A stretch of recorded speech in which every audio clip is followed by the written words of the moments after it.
दोस्तों, आप भी ऐसे बम्पर फ्लावरिंग पाना चाहते हैं अपने प्लांट पर? तो आज मैं एक ऐसा सीक्रेट खाद लाई हूँ जिसको आप डालेंगे तो आपके पौधे पर बम्पर फ्लावरिंग आएँगे, बम्पर कलियाँ आएँगी और पौधे का ग्रोथ तो उभर के आएगा, बढ़-चढ़ के आएगा। तो अगर आप इस मानसून सीज़न में खाद नहीं डाले हैं तो उस खाद को आप ज़रूर डालिए। तो खाद डालने से पहले ज़रूरी जो काम होते हैं उसको जान लेना बहुत ज़रूरी है। अगर वह चीज़ें जान लेंगे तब जाके वह खाद डालेंगे तो खाद अच्छे से सूट करेगा। नहीं तो खाद कोई भी आप डालें सूट नहीं करने वाला है। तो ज़रूरी कार्य जो होते हैं खाद डालने से पहले आज मैं उसको पहले शेयर कर लूँगी, उसको बाद मैं बताऊँगी यह खाद कौन-सा है।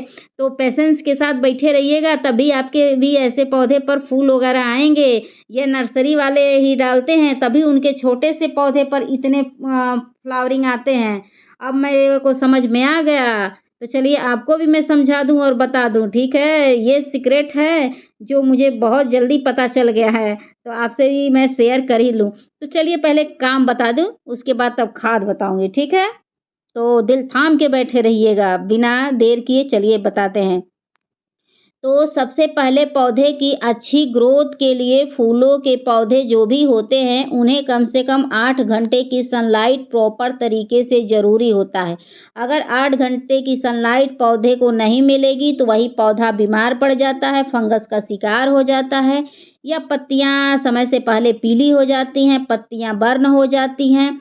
नहीं तो पत्तियों का साइज़ छोटा, फूलों का साइज़ छोटा हो जाता है या कलियाँ फूल बनने से पहले ही गिर जाती हैं। ये ढेरों समस्याएँ पौधे में आती रहती हैं, ठीक है? नहीं तो मल्टीविटामिन्स की कमी पौधे को लग जाती है। तो देख सकते हैं कि मेरा पौधा बहुत अच्छा स्वस्थ है। तो मैं फुल सनलाइट में रखती हूँ, पूरे दिन की सनलाइट इसको पड़ती है, सुबह से लगाई शाम तक की सनलाइट ये पाता है तब जाके इतना फूल आया, ठीक है? तो उसके बाद बात कर लें कि फुल सनलाइट के बाद और कौन से ज़रूरी कार्य होते हैं? तो फुल सनलाइट के बाद आप हर महीने में 2 बार मिट्टी की खुदाई करिए प्रॉपर तरीके से। मिट्टी की खुदाई करने से ये होता है, पौधे की जो मिट्टी होती है उसकी उर्वरा शक्ति बढ़ जाती है, इससे पौधे का उचित विकास होता है और जो भी इस पे कलियाँ आती हैं वह फूल बनकर ही गिरती हैं, कलियों का साइज़ सही होता है, फूलों का साइज़ सही होता है और बम्पर फ्लावरिंग होती है। तो जो भी फूल वाले पौधे हों उनकी मिट्टी की खुदाई आप महीने में 2 बार करिए ही करिए, हर हालत में करिए। ये भूलना नहीं है। अगर आपने पौधे लगाए हैं तो मिट्टी की खुदाई बहुत ज़रूरी होती है। पौधे की जड़ों तक ऑक्सीजन जब पहुँच जाता है तो पौधे बहुत जल्दी से अपना ग्रोथ बढ़ा देते हैं और उसी में जब एक बार बारिश पौधों को मिल जाता है तो सोने में सुहागा का काम कर जाता है, ठीक है? तो धूप की हो गई बात, मिट्टी की खुदाई की हो गई। तो चलिए तीसरा काम बता दें क्या करना है कि आप हर महीने जो भी एक्स्ट्रा घास वगैरह निकले पौधों के ऊपर या पौधों के ऊपर नहीं सॉरी पौधों की मिट्टी के ऊपर मिट्टी में तो उस एक्स्ट्रा घास वगैरह को निकाल के फेंक दीजिए। क्योंकि पौधे की जो एनर्जी होती है, एक्स्ट्रा एनर्जी यही ले लेते हैं तो पौधे अपनी एनर्जी को रोक देते हैं। और पौधे के ऊपर जो भी सूखे फूल हों, सूखे पत्तियाँ हों, पीली पत्तियाँ हों, सबको हटाते रहिए। इससे ये फ़ायदा होता है कि जो सूखी पत्तियाँ, सूखे फूल में जो पौधा एनर्जी अपनी वेस्ट करेगा, वह अपने हरे वाले पत्तों पर, हरे वाले ब्रांच पर वेस्ट करेगा, तो उससे भयंकर मात्रा में फूल आएँगे। तो ये सहायक होता है। तो आप खुद ही देख सकते हैं कि आज मेरे गार्डन में चारों तरफ लाल पीले वाली बारिश हो रही है। तो आप भी ऐसे बारिश पाना चाहते हैं, तो ये काम जो मैं बता रही हूँ काम, उसको आप ज़रूर करिएगा, भूलिएगा नहीं, इतना बहुत ज़रूरी होता है।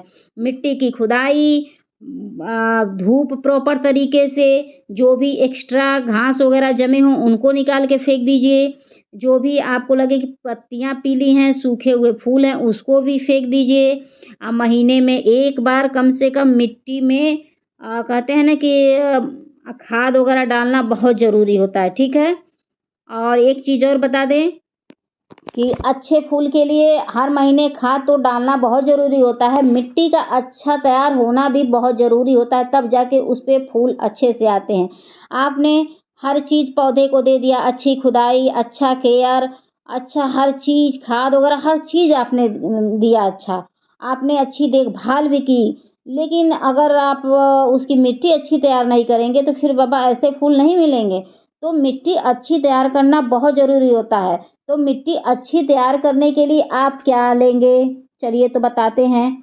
तो अच्छी मिट्टी तैयार करने के लिए आप 50% गार्डन की मिट्टी ले लीजिएगा, 50% के करीब धान की भूसी और बालू दोनों 25-25% मिला के 50% ये ले लीजिएगा, 10% सड़ी हुई गोबर की खाद, 5% के करीब ये केचुए की खाद, नीम खली 1 मुट्ठी और 2 चम्मच के करीब फंगिसाइड पाउडर, इतना मिलाकर और आप अच्छे से मिट्टी तैयार कर लेंगे तो वेल ड्रेन मिट्टी तैयार हो जाएगी। वेल ड्रेन मिट्टी में ये फ़ायदा होता है कि जो भी आप पानी डालेंगे, पानी छनकर निकल जाएगा और पौधे का समुचित विकास होगा। अगर पानी जिस पौधे में रुका रहेगा तो वह पौधा मल्टीविटामिन्स की कमी का शिकार हो जाता है। तो आज मैं इसी पौधे में आपको खाद डालना बताऊँगी, ठीक है?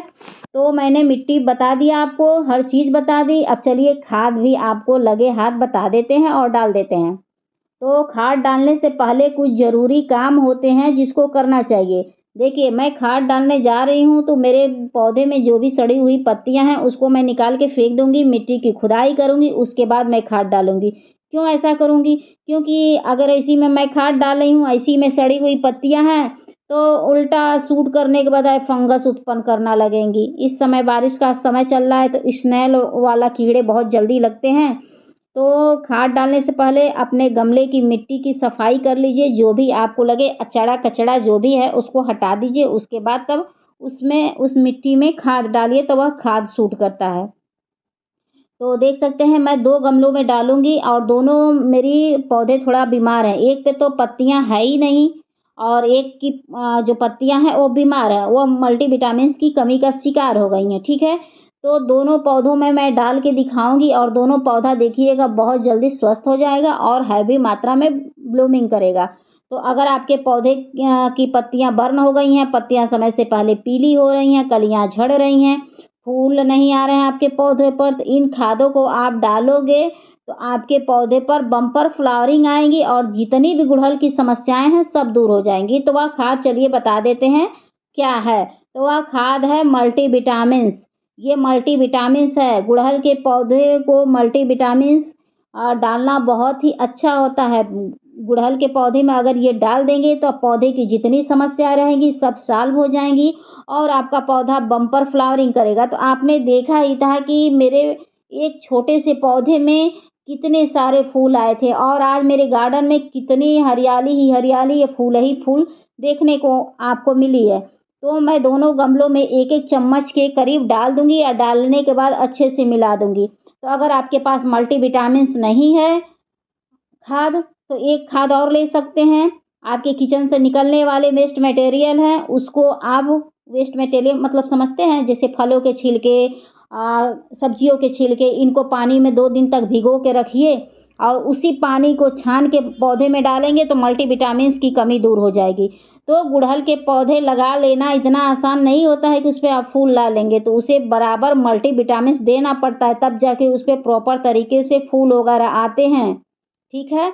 तो आप ये भी कर सकते हैं। अगर आपके पास नहीं है ये खाद, तो आप सब्जियों के छिलके, फलों के छिलके, जो भी गार्डन के फूल ये सूखे हुए निकलते हैं, इन सबको आप एक बकेट में पानी डाल के भिगो दीजिए। वही पानी छान के आप पौधों में, हर पौधों में डाल दिए, उससे भी मल्टीविटामिन्स की कमी दूर हो जाएगी। तो देख सकते हैं एक छोटे से कैरी बैग में मैंने कटिंग लगाया था, उस कटिंग में भी इतने फूल आए हुए हैं।